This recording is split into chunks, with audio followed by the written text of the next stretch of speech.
Қорқыт ата түркі халықтарына ортақ ұлы ойшыл, жырау, қобызшы.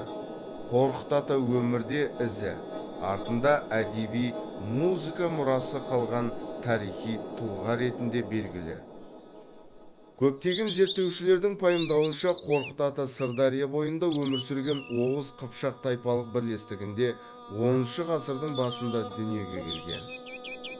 Қорқыт ата қобыз арқылы музыка өнерінің негізін салған ұлы сазгер әрі жыршы.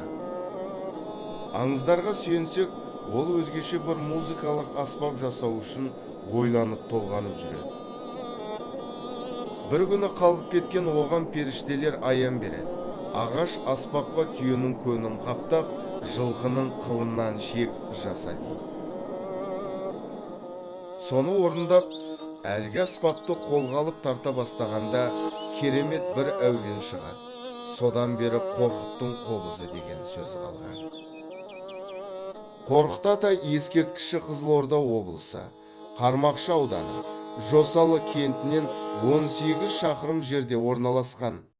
Бүгінгі сіздер тамашалаған бейне роликтің дыбысталуы сөзді синтездеу технологиясын пайдаланып жүзеге асырылды. Зерттеулер мен инновацияларды ынталандыру және цифрлық технологияларды қазақшалау мақсатында Назарбаев университетінің ақылды жүйелер мен жасанды интеллект институты қазақ тілінде дыбыстық синтездеу жобасын жүзеге асырды.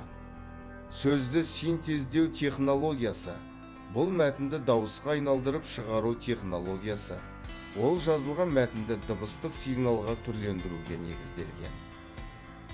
Бұл технологияны ерекше қажеттіліктері бар адамдарға, виртуалды көмекшілерде және мемлекеттік қызметтерде қолдануға болады. Сөзді синтездеу технологиясын осы сілтемеге кіріп қолданып көріңіз.